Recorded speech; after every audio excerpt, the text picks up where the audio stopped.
Hello मेरे class 11 के दोस्तों। आप हमारे साथ ज्योग्राफी बुक 1 का सफ़र कर रहे हो ना। कितना अच्छा जर्नी चल रहा है, हमारा मज़ा आ रहा है। चैप्टर 1 और 2 के बहुत अच्छे वीडियोस बने हैं, ज़रूर देख लेना। अब हम देख रहे हैं चैप्टर 3, जिसमें हम ड्रेनेज सिस्टम देख रहे हैं। ये चैप्टर बड़ा है, इसलिए हमने इसे 5 हिस्सों में बांटा है। पहला पार्ट का वीडियो तो आप देख ही चुके होंगे, वो भी बहुत अच्छा बना है। और आज बारी है पार्ट 2 की, जिसमें हम देखेंगे हिमालय ड्रेनेज, जिसमें तीन नदियों के बारे में बात करेंगे। इन 3 नदियों की खासियत जानते हो? ये 12 मासी है। इनमें 12 मास पानी रहता है। कैसे ये पानी आता है? या समर्स में जब हिमालय में बर्फ़ पिघलता है ऐसे, या जब मानसून में खूब बरसात होती है तो ऐसे।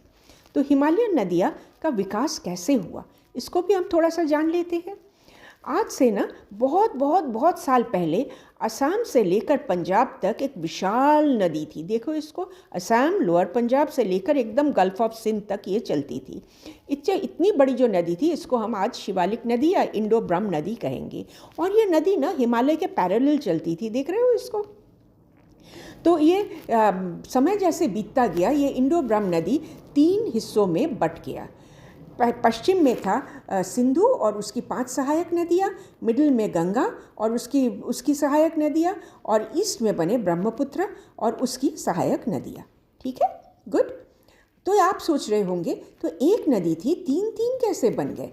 तो इसको जानेंगे हम कि आज से कोई 25 लाख साल पहले ना पश्चिम हिमालय में बड़े सारे अर्थक्वेक हुए थे। इतना भूकंप हुआ कि उसका हिमालय का वो पश्चिम भाग और दिल्ली का एरिया जो था वो ऊपर उठ गया। देखो ऐसे, इसको कहते हैं पोटवार प्लेटो। पोटवार प्लेटो से क्या हुआ कि सिंधु और गंगा अपवाह तंत्र दोनों अलग हो गए। मैप पे आप देख रहे हो ना, लेफ्ट में इंडस और राइट में गंगा।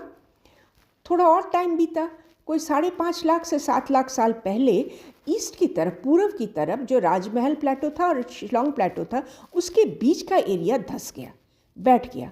और इससे क्या हुआ कि जो गंगा द्रोणी और ब्रह्मपुत्र द्रोणी ये अलग हो गए। देख रहे हो मैप पे, बीच में मालदा गैप, लेफ्ट पे गंगा और राइट पे ब्रह्मपुत्र। तो ये जो विशाल नदी थी इंडो ब्रह्म नदी, ये 3 हिस्सों में बट गई। Interesting, isn't it?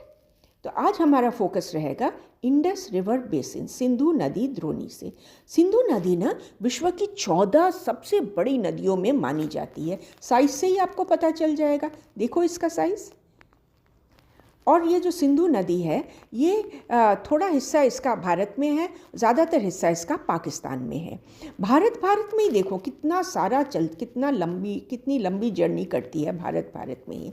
तो सिंधु नदी स्टार्ट कहाँ से होती है? ये है तिब्बत में कैलाश पर्वत के पास से ये स्टार्ट होती है, और फिर ये लद्दाख और ज़ंस्कार माउंटेन्स के बीच में से नॉर्थ वेस्ट की तरफ चलने लगती है। मैप देख रहे हो ना आप?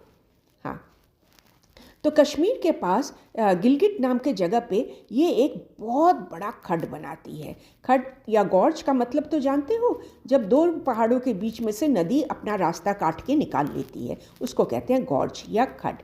इसके बाद ये ऊपर की तरफ चलती है, बाल्चिस्तान और दर्दिस्तान। फिर यह पाकिस्तान के माउंटेन्स में एंट्री लेती है। पर यह पाकिस्तान के एंट्री लेने से पहले लद्दाख एरिया में बड़े सारे इसकी ट्रिब्यूटरीज बन जाती हैं। इसमें आकर सहायक नदियाँ ज्वाइन करती हैं। देखो इसको, कुछ सहायक नदियों के नाम, इसको आप ज़रा सा याद कर लो तो अच्छा रहेगा।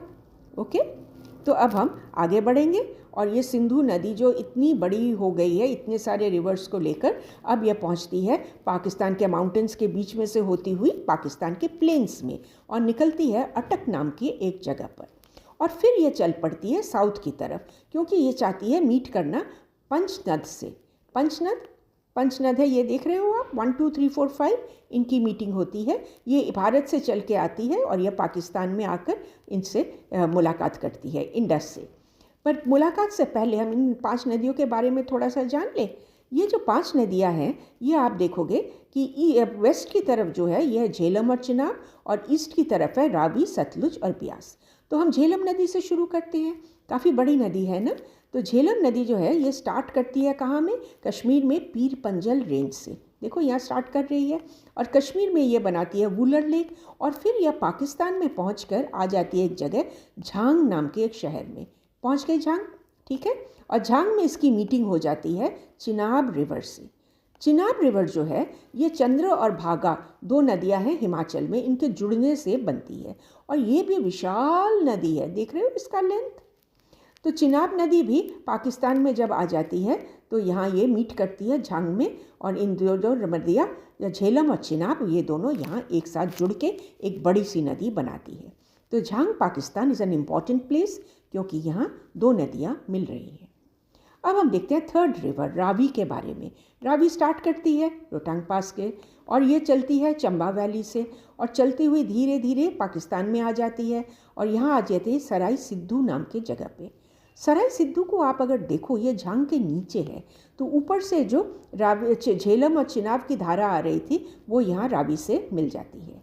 तो सराय सिद्धू में 3 नदियाँ मिल रही हैं। झांग में 2 नदियाँ मिली थी, सराय सिद्धू में 3 नदियाँ मिल रही हैं। अब फोर्थ रिवर जो है हमारा ये है ब्यास रिवर और ये निकलता है रोहतांग पास के बगल में से, ब्यास कुंड है वहाँ से, और ये धौलाधार श्रेणी में 2 बड़े बड़े गॉर्ज बनाती है और फिर कुल्लू वैली में चलती हुई ये आ जाती है पंजाब के प्लेन्स में और हरिके नाम के जगह पे ये सतलुज से मिल जाती है। आप इस पिक्चर में देख रहे हो 2 अलग अलग नदियाँ, इनके अलग अलग कलर्स देख रहे हो ना। तो हरिके में ब्यास नदी सतलुज से मीटिंग कर रही है और सतलुज ये स्टार्ट करती है तिब्बत में, तिब्बत में ये देखो ये स्टार्ट कर रही है और यहाँ ये 400 किलोमीटर चलती है। चलने के बाद ये पंजाब में रोपड़ से एंट्री लेती है और हरिके में पहुंचकर ये ब्यास नदी से मिल जाती है और फिर ये आगे बढ़ के पाकिस्तान में आती है उच्च शरीफ नाम के जगह पे। उच्च शरीफ को देखो, ऊपर है झांग और सराय सिद्धू। आपको याद है ना झेलम, चिनाब और रावी यहाँ मिले थे और उच्च शरीफ में क्या पहुँचे, सतलुज और ब्यास। अब ये 5 नदियाँ उच्च शरीफ में आकर एक साथ मिलकर बनाती हैं पंचनद। एक बार फिर से देखते हैं, झांग में झेलम चिनाब, सराय सिद्धू में रावी झेलम चिनाब, हरिके में ब्यास और सतलुज और फिर फाइनली उच्च शरीफ में आकर रावी झेलम चिनाब ब्यास और सतलुज 5 नदियाँ मिलकर बना रही हैं पंचनद। अंडरस्टूड? Very good. अब आप सोच रहे होंगे आपने तो बताया नहीं इंडस के बारे में। बिल्कुल बता रही हूँ। आपको याद है ना अटक में निकला था और फिर साउथ में आ जाती है इंडस चलते चलते मिठन कोट बोलकर एक जगह पे। मैप में अगर आप देखो मिठन कोट ना उच्च शरीफ के नीचे है और दोनों में डिस्टेंस है सिर्फ 44 किलोमीटर्स का। तो उच्च शरीफ में आकर जो 5 नदियाँ मिली थी वो मिठन कोट में आकर फिर इंडस रिवर के साथ मिल जाती है। तो आप सोचो फिर इंडस रिवर का साइज़ कितना बनता होगा। तो ये जो इंडस रिवर है इतना बड़ा होकर ये फिर आगे बढ़कर चल जाती है अरेबियन सी पे, जहाँ वो अपना जल विसर्जन कर देती है। तो ये जो लंबी journey starting from Tibet and going to Arabian sea, इसका जर्नी का लेंथ देखो और जो इंडस बेसिन का साइज़ भी देखो। तो इस पूरी कहानी की एक समरी हम देख लें। 1 2 3 राइट। अगले वीडियो में हम देखेंगे गेंजिस बेसिन के बारे में, गंगा बेसिन के बारे में। और क्लास में फर्स्ट आने का बेस्ट उपाय वो तो आप अच्छी तरह जानते हो, वीडियो चैप्टर वीडियो, बस 5 minute, chapter clear. Thanks for watching. कैसे कोशिश।